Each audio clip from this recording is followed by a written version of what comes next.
Hello, friends.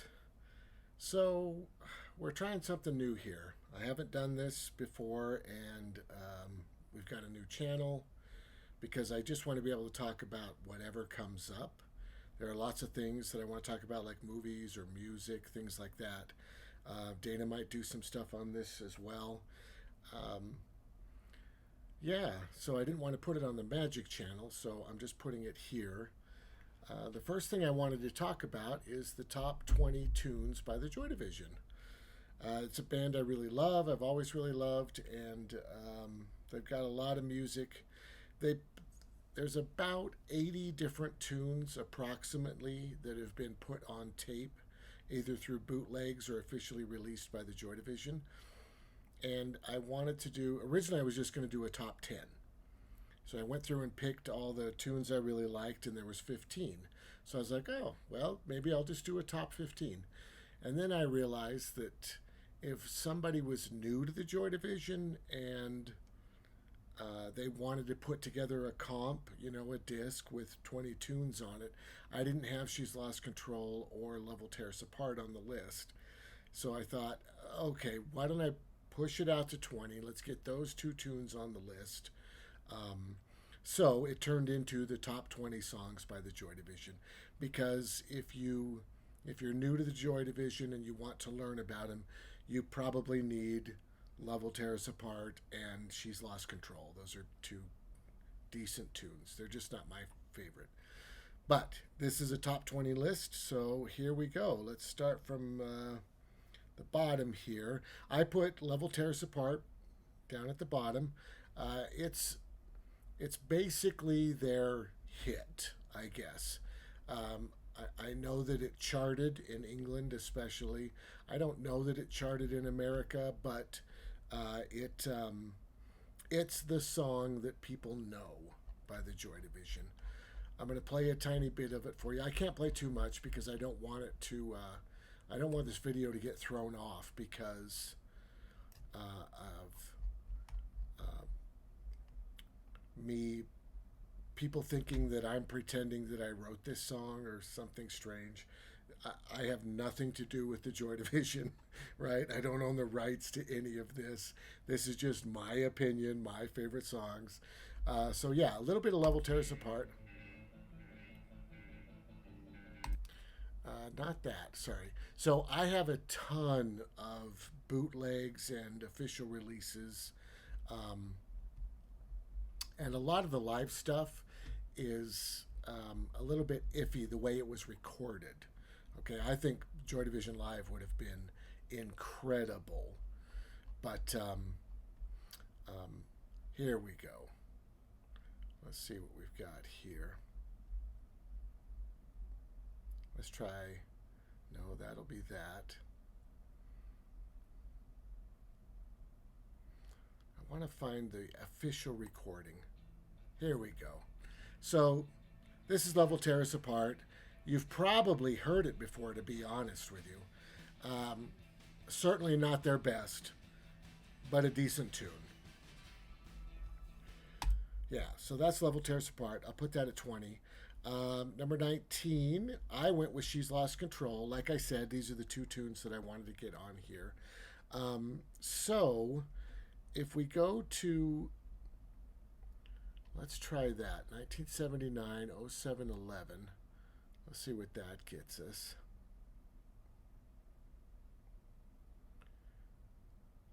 And they played live a lot. Like, there's a lot of great stuff out there. Um, here's here's the Roots Club. Now, this She's Lost Control. I want to play this one for you because live they had a slightly different energy. They were more aggressive, especially in 79 and 78.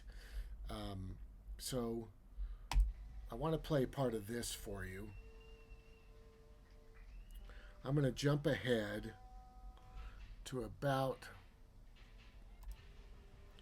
let's jump up to here.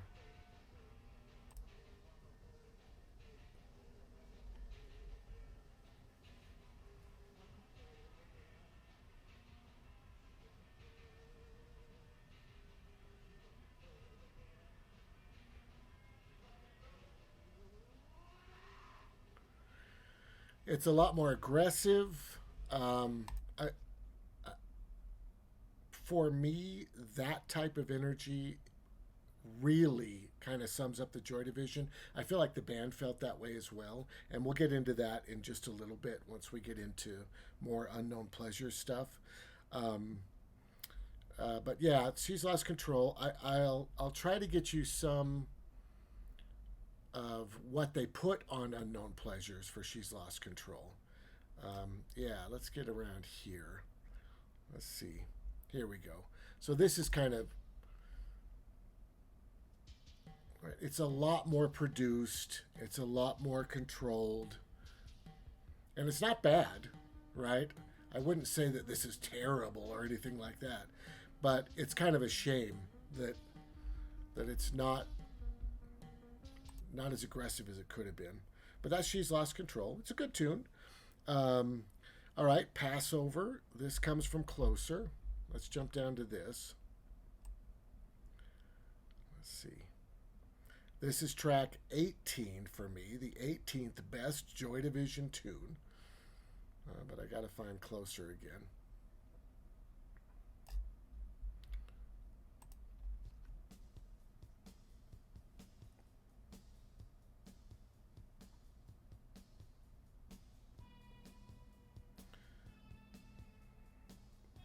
I like the way this tune moves, particularly the bass line. I think that Peter Hook does some really neat stuff with this. Well, the whole band together, obviously, knowing when to emphasize things and then when to cover them with other things. This is just a really great tune, and the lyrics are great. I think a lot of that's true for Ian Curtis. Really interesting, good lyrics. But Passover's a great tune. So I put that at number 18, and then number 17 is, it's called The Kill. Now I've called it The Kill 2 only because they have two tunes that they recorded that were called The Kill. So yeah, The Kill 2. I like this tune. And this kind of gets us into Unknown Pleasures. So Martin Hannett was the producer for Unknown Pleasures. He produced most all of the Joy Division. Um, and when Unknown Pleasures first came out, the band wasn't too thrilled about it. They didn't feel like it really captured their energy. And to be perfectly honest with you, I agree with them. Now, as time has gone by, the band is kind of pulled back on that because the album is very successful. It's a good album, it's very successful, so they've kind of quieted down about that. But honestly, I agree with them. I mean, The Kill 2 is not on Unknown Pleasures. There was a bunch of tunes that were brought to Martin Hannett and were suggestions like, we could put this on the album, we could put this on the album. And they came up with a list of tunes, which is okay, but there's a couple tracks on there, like Candidate and I Remember Nothing, that just aren't that good. I hate to say it. And I know when you read about it, why did these two tunes end up there and not these other songs that we now have copies of thanks to Still and bootlegs and stuff like that? And the general excuse is they ran out of time, right? But honestly, it's the producer's job to write down the possible choices and decide which ones you want to put on the album, which ones have the most potential. And Candidate and I Remember Nothing do not have the most potential. I'm sorry. Of this list of choices with Exercise 1 and even They Walked in Line, cleaned up. It's an older tune, but, you know, they worked on it. And I don't know. I do not like the choices that were made for a couple of these. Candidate is just, I'll play a tiny bit of it for you. Supposedly. Here we go. I'm going to skip ahead because we got to get through the Martin Hannett stuff.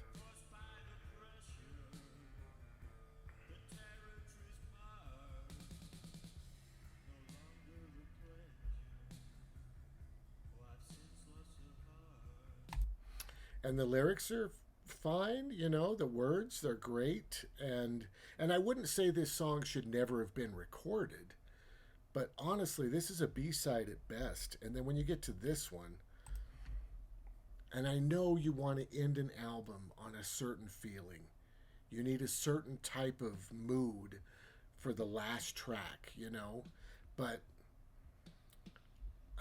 I don't know, it just,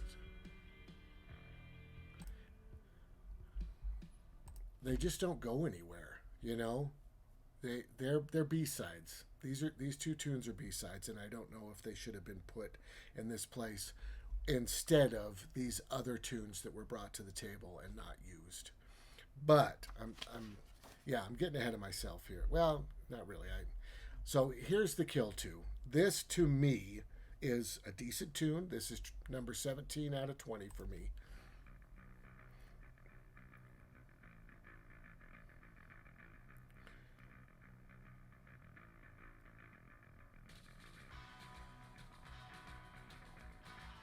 I mean, it's aggressive. It has something to say. It builds.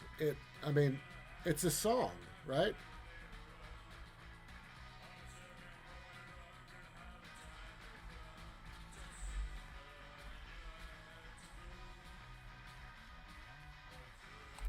Not a bad tune. Not a bad tune at all. Now, number 16 for me is 24 Hours. Here we go.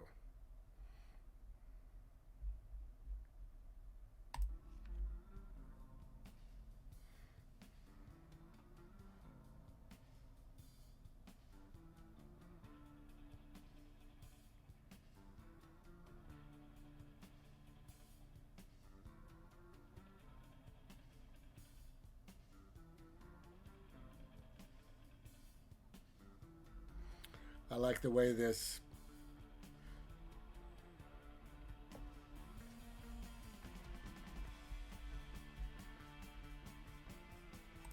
That's a great tune. I mean, it's driving, and it's dark. It's aggressive. It's good. It's really good. So on to number 15. Day of the Lords is 15 for me. Um, let's see here. I'm going to jump back up here. Yeah, here we go.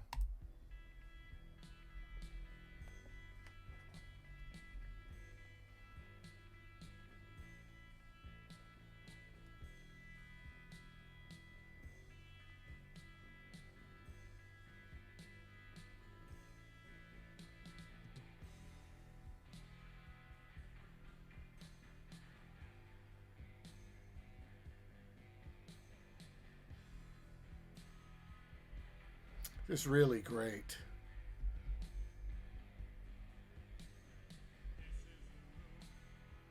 Yeah, it's just well put together. It drives forward. I mean, there's a reason that Unknown Pleasures is so successful, of course, because most of the stuff that's on there is just incredible, right?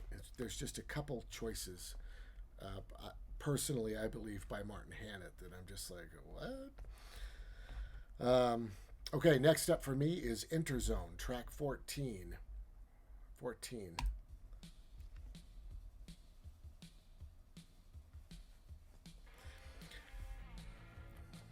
Now, the thing that I love about this is Peter Hook sings half of this. And after Ian Curtis killed himself, a New Order, they reformed as New Order, trying to figure out what they were going to do. And they had to decide, do we want one of us to start singing? Do we want to hire a new singer? What are we going to do? And they decided that they would keep somebody within the band to become the singer. And they actually tried Peter Hook for a little bit. There's a bootleg for New Order way, way early that's Peter Hook singing, and it doesn't go very well. I mean, all the material's brand new to all of them. And they're trying to struggle with Ian Curtis, his death, and they had just booked a tour to America, so they had to change it from Joy Division touring America to New Order touring America. I mean, there's a lot of pressure, and the show doesn't go really well. And I think that Peter Hook took that as just flat out he didn't want to do it, which to me is a little bit of a shame because if you see Peter Hook in the light, I don't know if you can anymore, but a few years ago he was touring around doing all the New Order, all the Joy Division stuff, and it was great. He did a great job. The music sounded great. I kind of wish Peter Hook would have stuck with the singing rather than Bernard. And I know that Bernard is, of course, a very big, important piece of Joy Division and New Order, of course. And just changing who the singer was wouldn't necessarily really change the way that New Order went, but it might have been just subtly different. And I really love New Order. I'm not saying that New Order was terrible and everything they did, blah, blah, blah. I may end up doing a New Order list here of great tunes, but I think it would have been really interesting to see where Peter would have taken New Order as opposed to Bernard, just as the singer, because they all work together on everything. But as the singer, I think he might have driven it in a slightly different direction than it went. But it's a great tune to hear Peter Hook singing and then Ian Curtis singing, of course. It's really fun. It's really cool. Good. On to number 13. So this is Something Must Break. I really love this tune. This was on, I think, the Transmission single. Or it was recorded at the time they recorded this Transmission single. I don't even know if this is the one they ended up with, although I think it is, the final version. For Transmission, I mean, and Novelty. But they recorded Something Must Break here as well, and they didn't use it. And these two tunes are fine, right? In this case, I'm not like, why didn't you take Something Must Break over these two? These are fine. I get it. It's the Transmission single. But, man, this is a great tune.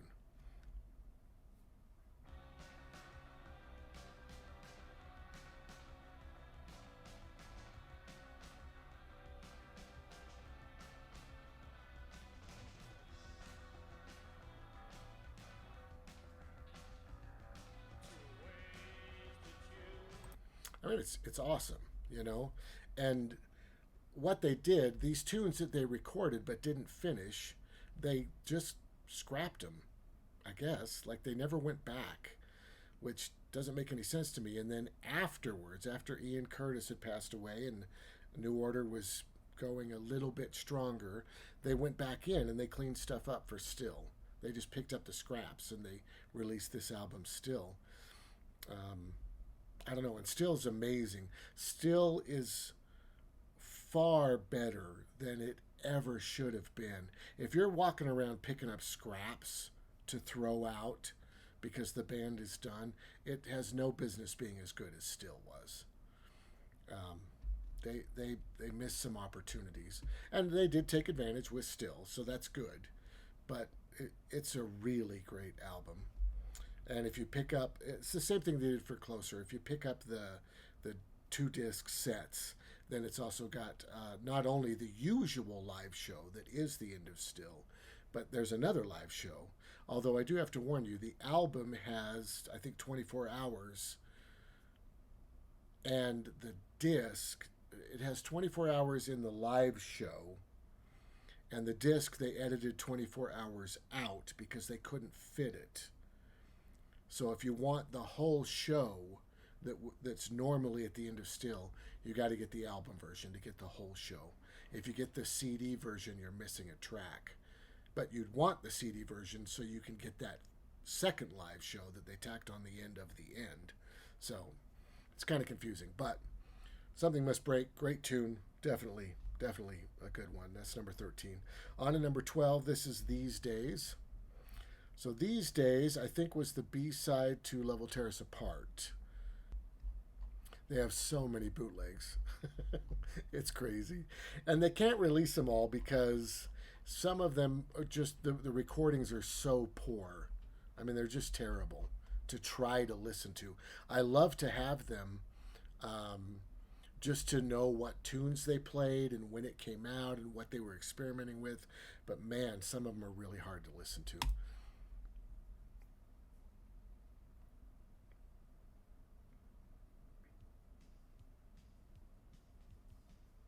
I love the movement of that. The bass is great.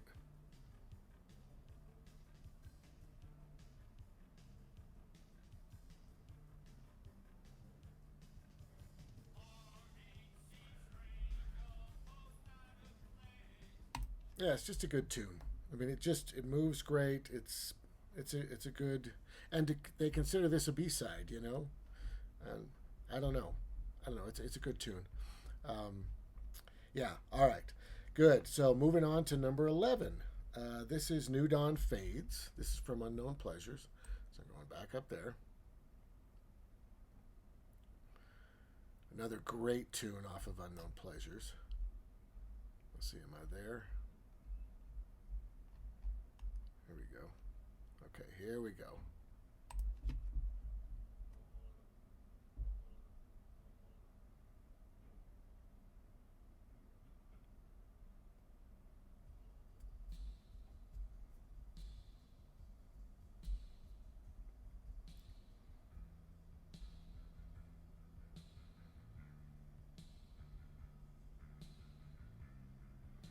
And this tune builds, you know. I mean, it reaches a peak that's it's really great. It's really great.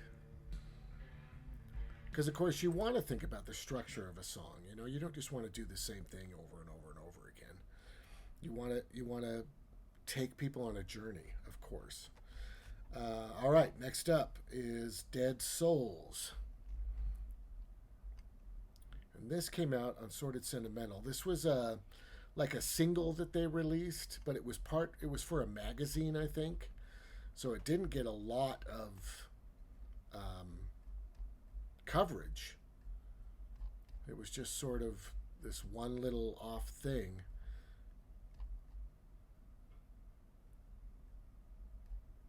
Where are you at?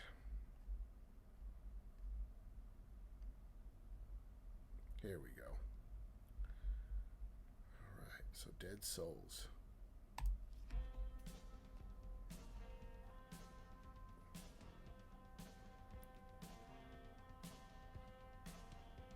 And I think Nine Inch Nails covered this. I'm not sure, but I think they did. But it's a very good tune, very aggressive.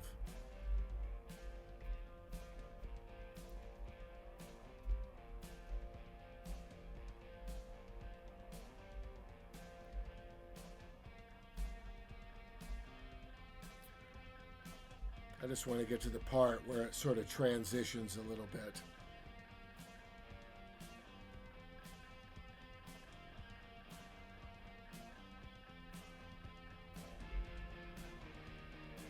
Yeah, it's just great.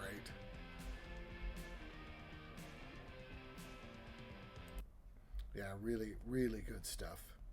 All right, next up is Transmission. Now, Transmission is a little bit higher on this list than I think it normally would be for me, but it's because of the live version. Um,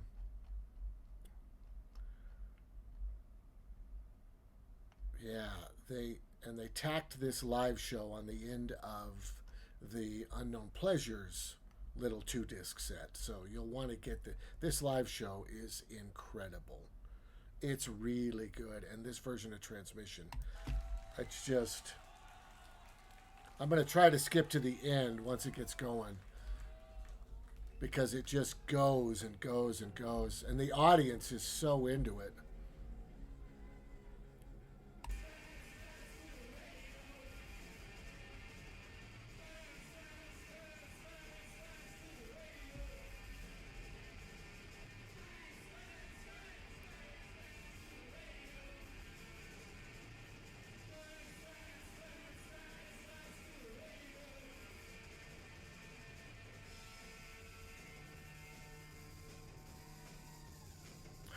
I mean, they're just eating it up.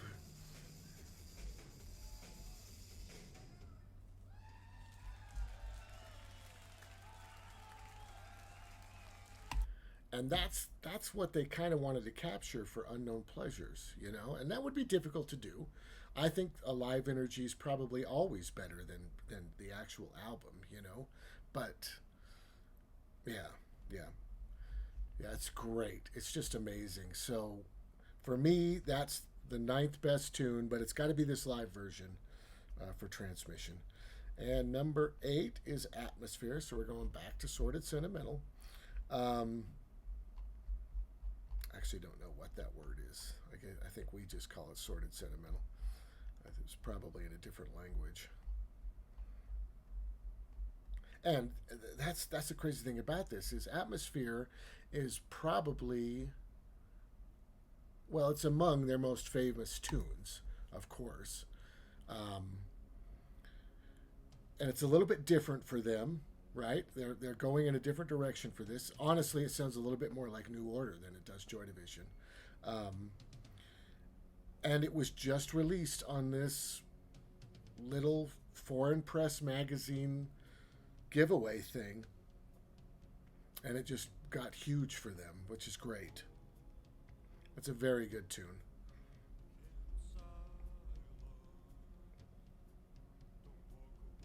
Yeah, it's great. It's really great. All right, next up is Decades. So we're jumping back down to Closer. 7 out of 20. Fans made a collection of Joy Division film recordings, and they called it Here Are the Young Men. And I think it is an actual factory release now that I think about it. I don't think it was just fans. I think Factory put it out, and they used that opening um, basically for the video. So that clapping, and I think Icon used it too. But this is a great song. It builds great. I'll jump ahead a little.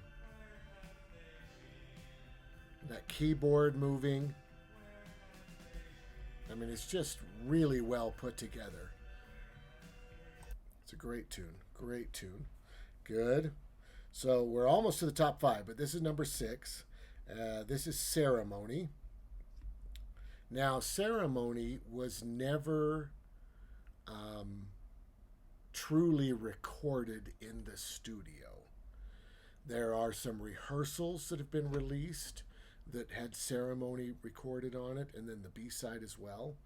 Um, and they sound pretty good. I mean, they were getting it together, but the best place you can probably hear it is that last live show um, that they ever performed, which is here.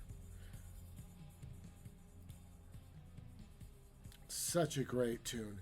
And then New Order turned around and had Bernard sing it, and it's actually their first single, Ceremony in a Lonely Place. Even though they're Joy Division tunes, they're actually New Order's first single. Really great. It just moves beautifully. They were getting so good. And I, for New Order, I I can't say that they suddenly they went from a guitar band to a keyboard band because that's not true. It's not true at all. But the synthesizing and the rhythms, it's sort of, and I think everything was going this direction. The factory was going this direction with raves and everything. Everything kind of got a little more dancey and a little less aggressive, and I sort of miss that, in some New Order stuff. I wish that it was just a really tight four piece instead of a whole bunch of studio work. Even though I love a lot of the studio work that they do, I sort of miss this. And I believe Joy Division would have grown in that direction too, honestly. I mean, New Order was so successful and that's kind of what people wanted at that time, in the factory club, and just, in England and in America, it sort of became that. So, but this is a beautiful, great tune. Really love it. Okay, we're on to the top five. So, number five is The Only Mistake. Yeah, this is one that they brought in as a possibility to go on Unknown Pleasures, but they didn't finish it because they were spending too much time doing these other ones. But it's really good.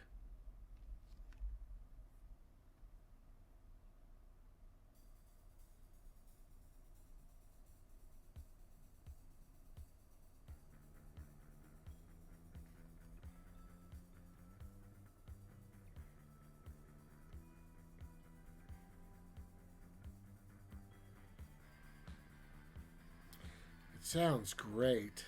And the work that Bernard does, I think oftentimes Bernard will get overlooked for the guitar stuff but it's good. It's really good.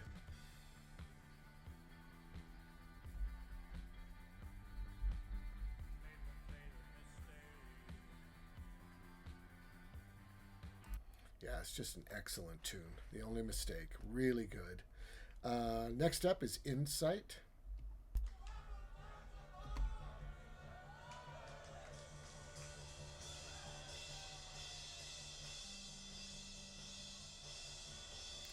And they did this for the Peel session, and it's a great version. This is a great version too, to be honest. I mean, it just moves so well, and the lyrics are great. It's just a beautiful, great tune.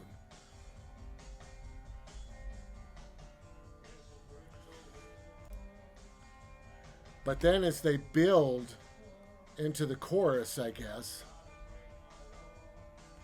they add these drums.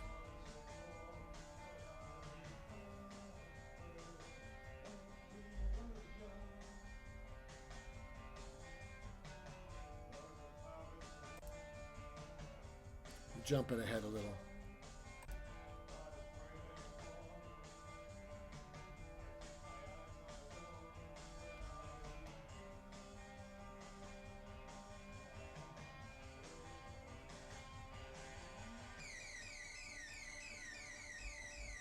Right? And those drums, I think that affecting your drums like that or using an electronic drum kit didn't age well because so many people used it. But for them to do this, I mean, that squealing live, I feel like that would have been painful, like piercing, you know? And I feel like it's such a bold choice. I think it's a great choice for that specifically, for this tune. But I can see how being put through pain while trying to listen to a song may not be the most pleasurable experience. Um, but I just love it. It's just so bold and aggressive, and I think it's a great tune. For me, it's number four, definitely, definitely in the top five. Um, okay, on to Isolation, another amazing, amazing song. This is also on that Peel session.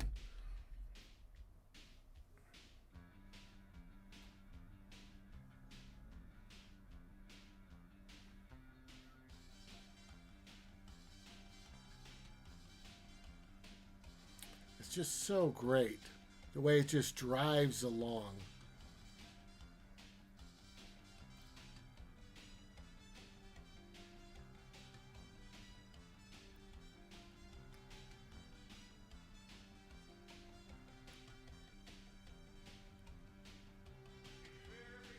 Yeah, sounds great.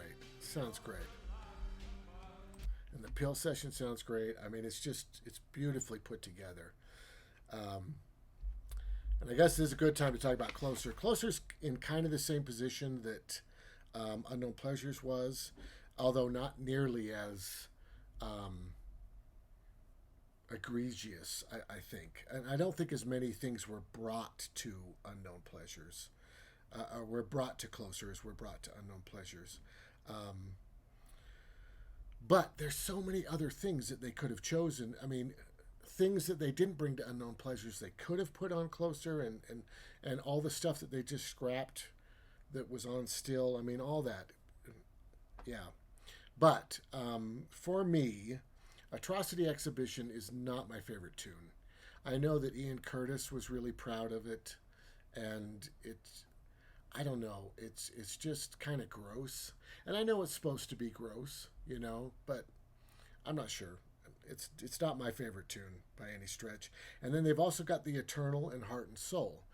And these tunes are not bad, but they both kind of do the same thing. So to put them both on the same album, not only on the same album, but it looks like they're literally only separated by 24 hours. I I don't know. I don't know. I feel like there was some kind of iffy choices for a little bit of closer, but it's a really great album. Don't get me wrong. I mean, we're talking about the Joy Division. We're talking about great stuff, but that's just my personal opinion about it. All right, on to number two. So for me, number two is Exercise One. Just a really amazing tune, and a tune that Martin Hannett didn't put on the album. I don't know why, but just excellent. And I went right past it. Yeah, here we go. I mean, and I'm going to play you a live one that is just really mind blowing for me. Yeah, here we go. Also on a Peel Session.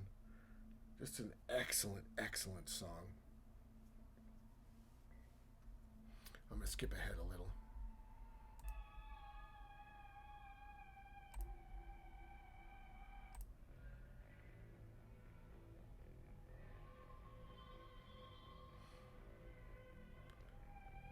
The build is great.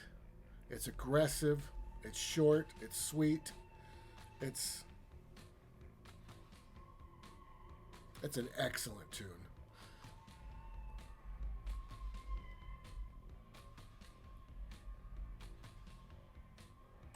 Yeah, really excellent. Exercise One, definitely. And then the number one pick for me is Sound of Music. To me, honestly, this is the best tune that Joy Division ever recorded. Oh, no, I'm sorry. I want to play this for you. I'm going to jump back to this, and then we'll come back to Sound of Music. It's really good. But this, I want to play you this from the Bowden Valley Youth Club. At least that's where they think. Some of these bootlegs, they're not exactly sure where they came from. But I want you to hear this. So this is Ian Curtis. You could make an argument that this has to be 78 because of how aggressive they are.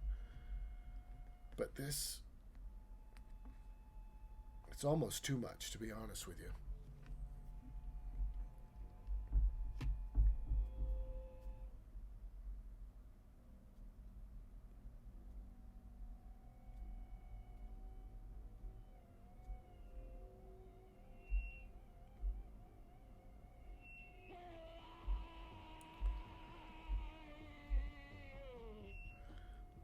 I mean, come on, I mean, that's the Joy Division. And I know that as people get older, they become more mature, less aggressive, and of course. But wow, yeah, that's just incredible. All right, on to Sound of Music. Here we go. So this is going to come from,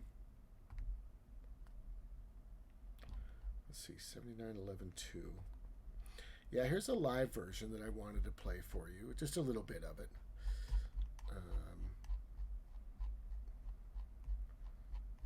Because I just love how driving this song is, and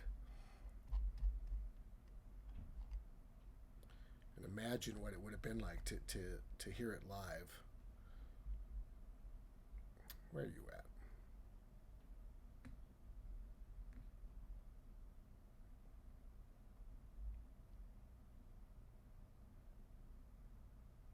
Let's try this.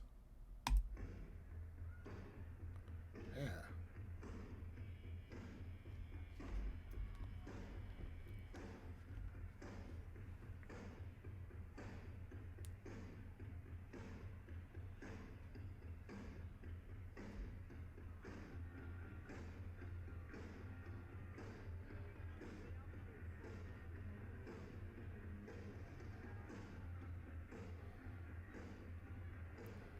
Just sounds great.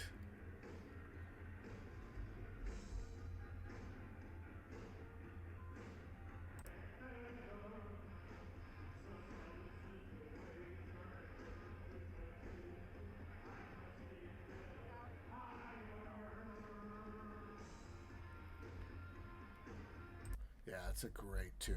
I'll get down to the. I think they did it for Still. They recorded it for Love Will Tear Us Apart, but I don't know if they actually included it on that single. But they, of course, probably turned around and put it on Still, I would guess. Let's see. There it is.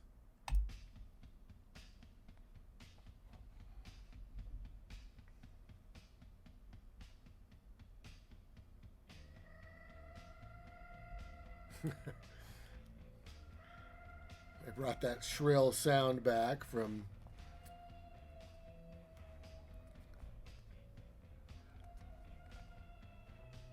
Inner Zone from back in the day.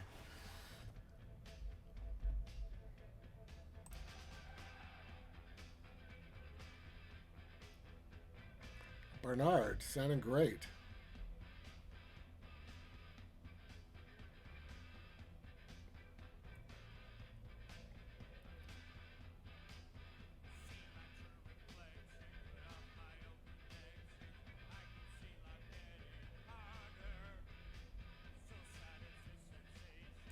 Yeah, it's just excellent, excellent, excellent work. Um, Good. So that's my top 20. Let me know what you guys think. If you like any of these tunes or all these tunes, or you would have had a totally different list, or any mistakes I made, because yeah, that's definitely a thing. But thank you so much for watching. Have a good one.